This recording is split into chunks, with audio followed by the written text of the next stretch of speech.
Sugary drinks. Ah, yes. Who doesn't love them? I personally have a love-hate relationship with them. Growing up in the late 80s and early 90s, my parents certainly didn't have the same information about the long-term effects of sugary drinks as we have now.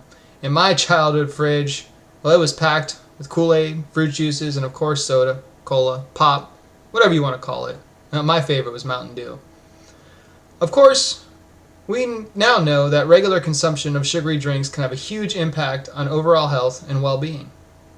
In this presentation, we will look at some of the major health threats of regular consumption of sugary drinks.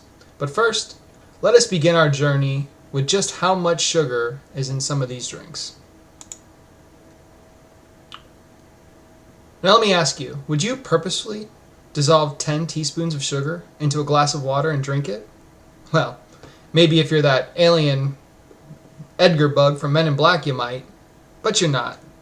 And you won't, right? But that is precisely the amount of sugar in a can of cola. Wow. So maybe you drink 3 a day? 30 teaspoons of sugar. That equates to about 450 calories, and that's just liquid. What surprised me the most were the juices. Who would have thought that something I was told growing up was good for me was actually the complete opposite? Next, let's look on how the regular consumption of sugary drinks affects your health.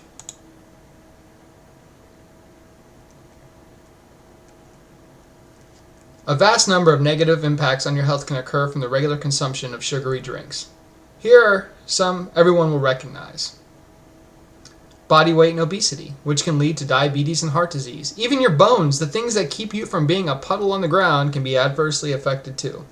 And of course, these factors alone will impact your mortality. Now, more ounces, that translates to more sugar. Sugar to calories, and calories unused get stored, yep, as fat.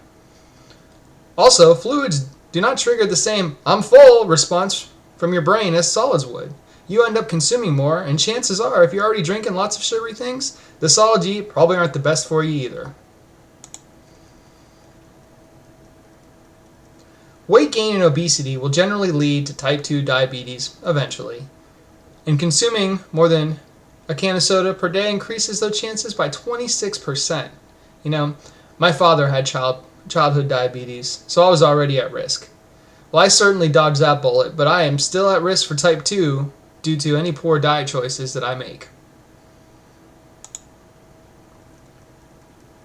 Developing heart disease is also a real threat from the effects of regular consumption of sugary beverages. In fact, you are 20% more likely to have a heart attack due to your sugary drink addiction. Remember, people who regularly or overly consume sugary drinks usually eat less healthfully and weigh more. This takes a serious toll on your heart.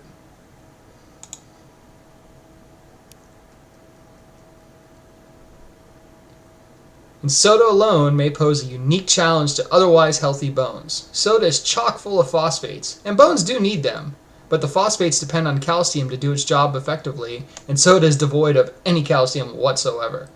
And studies have shown that kids who drink lots of soda are probably not drinking much milk, which is high in calcium, and that's when they need it the most since their bones are still developing.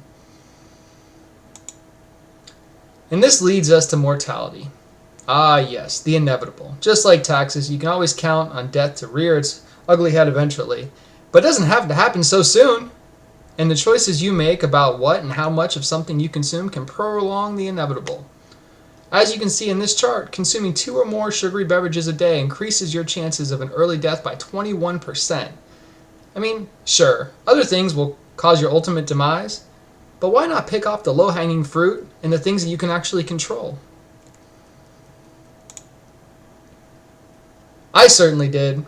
And look, I won't lie to you and say that I never drink sugary beverages, but I treat them more as a dessert now.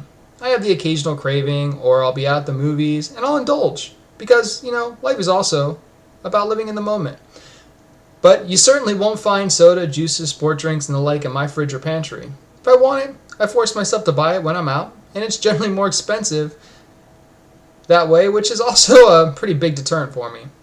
And I can honestly tell you this.